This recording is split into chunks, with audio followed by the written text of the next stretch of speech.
If you're interested in makeup at all, you probably wondered at least once about what your eye shape is. And when you search online, there's really an overflow of information out there about what the different shapes of eyes are and how to wear your makeup for certain eye shapes, etc. And likely this overflow of information has, well, confused you even more. So today I'm going to talk about what to look for when you're trying to determine the shape of your eyes, what kinds of images the different types of eyes can create, and how essentially your eye shape alone doesn't really dictate what style of makeup you should be choosing. So if that spikes your interest, make sure to stay tuned till the end.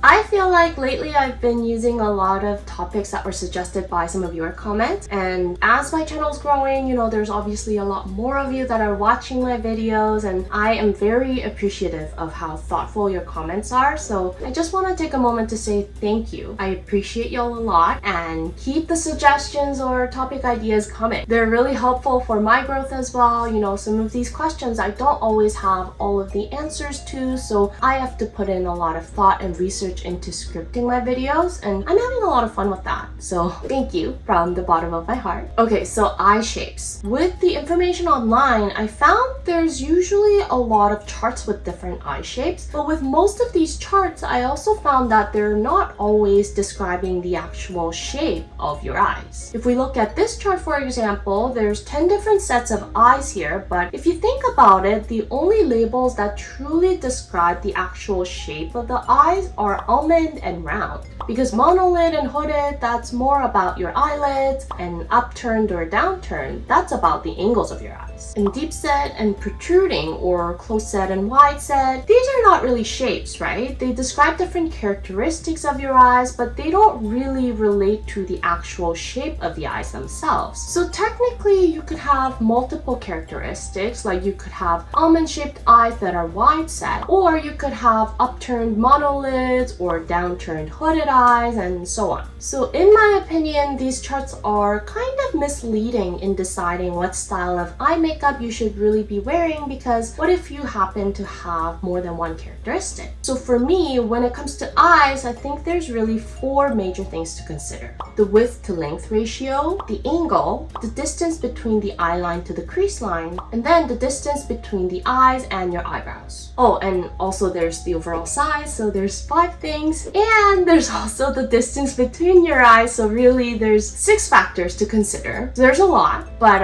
let me go over these one by one. First of all, the width to length ratio is really what determines the shape of your eyes the most. If the width of your eyes are much longer in comparison to the vertical length of the eyes, then the shape would fall closer to an almond shape. And if the width is on the shorter side, then your eyes appear much rounder. Now obviously the width is always going to be longer than the vertical length, and there isn't really a set number or an equation of what determines an almond shape versus a round shape, so don't get fixated on that too much. But when the eyes are shorter in width, the shape of the eye line becomes much curvier. So based on the curvature of your eye line, you can kind of determine whether your eyes are more horizontally wide, so more almond shaped, or vertically wide, which is round. And rounder eyes generally create a very kind, cute, and delicate image in your look, while almond-shaped eyes or horizontally wide eyes create a more mature and sexy and kind of an alluring look. And this is the reason why almond eyes are considered to be so desirable in Western beauty standards. It's because we're so fixated on appearing sexy, and sexiness is such a staple preference in our standard of beauty today. Whereas compared to the Western beauty standards, in Asian standards of beauty, looking cute and delicate is very desirable, so they really favor these looks that make your eyes appear rounder. The size of your irises can also play a role. When you have bigger irises, the eyes generally appear rounder because there's less whites of your eyes visible, as you can see in this photo right here. Bigger irises generally make the size of your eyes appear bigger as a whole, but they add more vertical length to your eyes than horizontal width, so your eyes generally appear rounder when you have bigger irises. That's why colored contact lenses that make your irises bigger are very popular in Asian cultures. I can relate to this because I used to wear contacts before I got LASIK, and I was very obsessed with making my eyes look bigger and rounder that I never really wore clear contacts. But the natural shape of my eyes are more horizontally wide, and at one point I just started asking myself, why am I fighting against what I'm born with naturally? So gradually I stopped wearing colored contacts, and then I got LASIK, and now I can't even wear contacts even if I wanted to because my eyes get too dry. Anyways, that was a little side story about me. But going back to almond versus round eyes, another way you can add vertical length to the eyes is by adjusting the thickness of your eyeliner. But how thick you should be going really depends on how defined your crease line is and how far of a distance there is between your eyeline and the crease line, which I'll talk a little bit more about later on. So opposite to that, if you wanted to add more horizontal width to the eyes, then obviously you can use techniques like a winged eyeliner to make the eyes appear wider. And again, that's why a cat eye or a winged eyeliner generally gives you a sexier look to your eyes. And then the next thing I mentioned was the angles of your eyes. So they can either be upturned or downturned or neither. And similar to almond versus round eyes, downturned eyes generally create this sort of a kind and delicate image, but they can also make you appear a little bit tired at times, while upturned eyes give you a lot more sharpness in the eyes, and they give you more of that modern and sexy image to your look. And generally speaking, they do tend to appear more energetic than downturned eyes.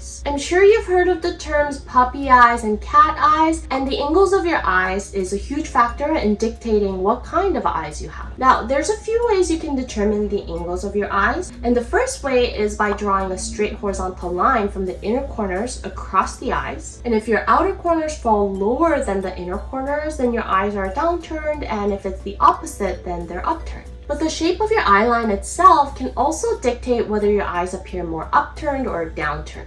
Anne Hathaway, for example, her inner and outer corners are pretty much in alignment, but the shape of her lower lash line dips a lot lower in the outer corners of her eyes. So overall, her eyes have a downturned angle. And if we look at Audrey Tautou, with Audrey, her outer corners are actually higher than the inner corners, but the highest point of her upper eyeline is much closer to her inner corners. So that makes the slope from the inner corner to the highest point really steep, and it really opens up the inner corners of her eyes. But in contrast, the rest of our eyeline, the part that slopes downwards, is much longer, so that can accentuate the downward angle of the eyes more and make the eyes appear downturned. So there's different ways you can look at the angles of your eyes, but for downturned eyes, as I've said, they do tend to look a little bit tired or lethargic, so offsetting that angle with an upward slope in the eyebrows can add a little bit more of an energetic feel to your look. I've actually brought this up in my short foreheads video that for these kinds of eyes, you need to have your eyebrows visible,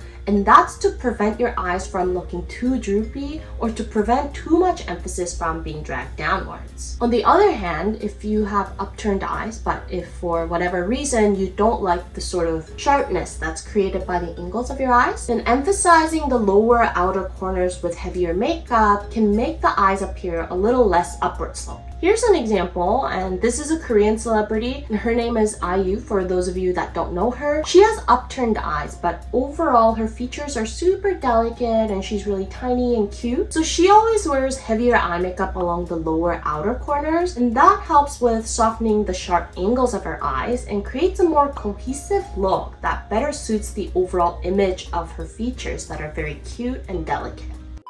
The next factor to also consider when you're trying to decide on the right style of eye makeup is the distance from your eyeline to the crease line. I also brought up this topic in my bold eye makeup video that if you have a narrow distance between your eyeline and your crease line, so hooded eyes for example, or if you have monolids, then you don't have a crease line at all. With these types of eyes, heavy eyeliner can either make the eyes appear really closed off, or the eyeliner just won't show up if your eyes are very hooded or if you have monolids. Earlier I talked about how using a thicker eyeliner can add vertical length to the eyes and make them appear rounder, but for eyes with narrow crease lines, I usually advise against wearing really thick eyeliner because, like I said, they can make your eyes appear more closed off and smaller as a result. result. And for a lot of people with really narrow crease lines, you probably have more fat visible in your upper eyelids. So dark and heavy eye makeup can make your eyes appear swollen. I kind of have these eyes with a narrow crease line, and I think with age I am losing the fat in this area a little bit, but I used to really hate how bulgy my eyelids appeared because of the excess fat.